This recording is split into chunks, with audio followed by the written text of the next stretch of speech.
Hi dears and welcome to a new video. Calicut യൂണിവേഴ്സിറ്റിയുടെ degree admission 2020 start ചെയ്തിട്ടുണ്ട്. അപ്പോൾ applications നിങ്ങൾ എല്ലാവരും ഏകദേശം കൊടുത്ത് ഡേറ്റ് ഒക്കെ അവസാനിക്കാറായി. അപ്പോൾ എല്ലാവരും അപ്ലിക്കേഷനൊക്കെ കൊടുത്തു എന്ന് പ്രതീക്ഷിക്കുന്നു. അപ്പോൾ ഇന്നത്തെ വീഡിയോയിൽ നമുക്ക് അഡ്മിഷൻ സമയത്ത് നിങ്ങൾ എന്തൊക്കെ ഡോക്യുമെന്റ്സ് ആണ് അവിടെ ഹാജരാക്കേണ്ടത് എന്നുള്ള ഡീറ്റെയിൽസ് ആണ് ഇന്നത്തെ വീഡിയോയിൽ നമ്മൾ പറയാൻ പോകുന്നത്. അപ്പോൾ ഇപ്പോഴേ നിങ്ങൾ ആ ഡോക്യുമെന്റ്സ് ഒക്കെ റെഡി ആക്കി വെക്കുക. കാരണം പല ഡോക്യുമെന്റ്സ് നമുക്ക് പല വില്ലേജ് ഓഫീസിൽ നിന്നും അങ്ങനെ പല ഗവൺമെന്റ് ഓഫീസുകളിൽ നിന്നും ലഭിക്കേണ്ടതാണ്. അപ്പോൾ അപ്ലൈ ചെയ്താൽ അതിനൊക്കെ കുറച്ച് കാലതാമസമൊക്കെ വരുന്നതായിരിക്കും. അപ്പോൾ അതുകൊണ്ട് വളരെ നേരത്തെ തന്നെ ഈ ഡോക്യുമെന്റ്സ് നിങ്ങൾ റെഡി ആക്കി വെക്കുക. എങ്കിലേ അഡ്മിഷൻ ഇപ്പോൾ ഫസ്റ്റ് അലോട്ട്മെന്റ് ഒക്കെ വന്നു കഴിഞ്ഞാൽ വളരെ ദ വെരി നെക്സ്റ്റ് ഡേ നിങ്ങൾ ഈ ഡോക്യുമെന്റ്സുമായിട്ട് അഡ്മിഷൻ എടുക്കേണ്ടതായിട്ടുണ്ടാവും. അപ്പോൾ നിങ്ങൾക്ക് അതിനൊരു ഈ ഡോക്യുമെന്റ്സ് കണ്ടുപിടിക്കാൻ അല്ലെങ്കിൽ അത് ലഭിക്കാനുള്ള ഒരു ടൈം അവിടെ കിട്ടുന്നതായിരിക്കില്ല. അപ്പോൾ എന്ത് ചെയ്യുക, ഇപ്പോഴേ നിങ്ങൾ ഈ ഡോക്യുമെന്റ്സ് ഒക്കെ റെഡിയാക്കി വെക്കുക. ഓക്കെ, അപ്പോൾ നമുക്ക് ഏതൊക്കെ ഡോക്യുമെന്റ്സ് ആണ് നിങ്ങൾ അഡ്മിഷൻ സമയത്ത് കോളേജിൽ സബ്മിറ്റ് ചെയ്യേണ്ടത് എന്നുള്ളത് ഡീറ്റെയിൽ ആയിട്ട് കാണാം. സോ ബിഫോർ ദാറ്റ്, ചാനൽ ആദ്യമായിട്ടാണ് കാണുന്നതെങ്കിൽ please subscribe the channel and support the channel. And also video നിങ്ങൾക്ക് ഇഷ്ടപ്പെട്ടാൽ ലൈക്ക് ചെയ്യുക, അതേപോലെ തന്നെ ഷെയർ ചെയ്യുക. Okay, now let's move on to the content. So essential requirements at the time of admission.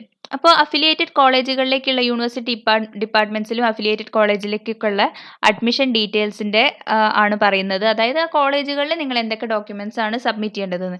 ഈ documents ഒന്നും തന്നെ നിങ്ങൾ യൂണിവേഴ്സിറ്റിക്ക് അയച്ചു കൊടുക്കുക, യൂണിവേഴ്സിറ്റിയുടെ അവിടെ സബ്മിറ്റ് ചെയ്യുകയൊന്നും വേണ്ട. ഇതെല്ലാം തന്നെ നിങ്ങൾ ഏത് കോളേജിലാണ് നിങ്ങൾക്ക് അഡ്മിഷൻ കിട്ടിയിട്ടുള്ളത് ആ കോളേജിലായിരിക്കും നിങ്ങൾ ഈ ഡോക്യുമെന്റ്സ് സബ്മിറ്റ് ചെയ്യേണ്ടി വരിക. ഇനി ഈ ഡോക്യുമെന്റ്സ് ഒക്കെ നിങ്ങൾ കോഴ്സ് കഴിഞ്ഞ് തിരിച്ചു വരുമ്പം തിരിച്ചു തരികയും ചെയ്യും. ചിലപ്പോൾ ഡോക്യുമെന്റ്സ് ജസ്റ്റ് വെരിഫിക്കേഷൻ കഴിഞ്ഞിട്ടും തിരിച്ചു തരാം. അതൊക്കെ ഓരോ കോളേജിൻ്റെ മീൻസ് അവരുടെ റൂൾസിനനുസരിച്ച് മാറുന്നതായിരിക്കും. അപ്പോൾ എനിവേ ഡോക്യുമെന്റ്സ് ഇതൊക്കെയാണ്. അഡ്മിറ്റ് കാർഡ്, അത് നിങ്ങൾ അലോട്ട്മെന്റ് ലഭിച്ചു കഴിഞ്ഞാൽ ഫസ്റ്റ് അലോട്ട്മെന്റ് ആണെങ്കിലും സെക്കൻഡ് ആണെങ്കിലും ഏത് അലോട്ട്മെന്റ് ആയാലും അഡ്മിറ്റ് കാർഡ് നിങ്ങൾക്ക് ലഭിക്കുന്നതായിരിക്കും. അതായത് അതിലുണ്ടാവും നിങ്ങൾ ഏത് കോളേജിലാണ് ഹാജരാവേണ്ടത്, ഏത് ടൈമിലാണ് നിങ്ങൾ അവിടെ അഡ്മിഷൻ എടുക്കാൻ പോവേണ്ടത്, അങ്ങനെ മറ്റ് ഡീറ്റെയിൽസ് ഒക്കെ ഉള്ള ഒരു അഡ്മിറ്റ് കാർഡ് നിങ്ങൾക്ക് കിട്ടുന്നതായിരിക്കും. അപ്പോൾ അത് നിങ്ങൾ കാണിക്കണം. പിന്നെ print out of the application, നിങ്ങൾ ഓൺലൈൻ ആപ്ലിക്കേഷൻ്റെ പ്രിന്റ് എടുത്ത് വെക്കാൻ പ്രത്യേകം പറഞ്ഞിട്ടുണ്ട്. അത് കോപ്പി എടുത്ത് വെച്ചിട്ടുണ്ടാവും, അതായത് PDF ഫോർമാറ്റിൽ നിങ്ങൾ സേവ് ചെയ്തിട്ടുണ്ടാവും പലരും. അതിൻ്റെ ഒരു പ്രിന്റ്, ഒരു കോപ്പി വേണം. പിന്നെ ചലാൻ റെസിപ്റ്റ്, മാൻഡേറ്ററി ഫീ, നിങ്ങൾക്ക് അപ്ലിക്കേഷൻസ് അതായത് അലോട്ട്മെന്റ് വന്നു കഴിഞ്ഞാൽ നിങ്ങൾക്ക് മാൻഡേറ്ററി ഫീ അടയ്ക്കാനുണ്ടാവും. യൂണിവേഴ്സിറ്റിക്കാണ് ഈ ഫീ അടയ്ക്കേണ്ടത്. ആ ഫീ അടച്ചതിൻ്റെ ചലാൻ ഉണ്ടായിരിക്കണം. അതായത് നിങ്ങൾ കൺഫേം ചെയ്തു, നിങ്ങളുടെ അലോട്ട്മെന്റ് വന്നത് നിങ്ങൾ കണ്ടു, നിങ്ങൾ ആക്സെപ്റ്റ് ചെയ്തു എന്ന രീതിയിൽ യൂണിവേഴ്സിറ്റിക്ക് ഫീ അടയ്ക്കാനായിട്ടുണ്ട്. അപ്പോൾ അതാണ് യൂണിവേഴ്സിറ്റിയുടെ mandatory fee or registration fee.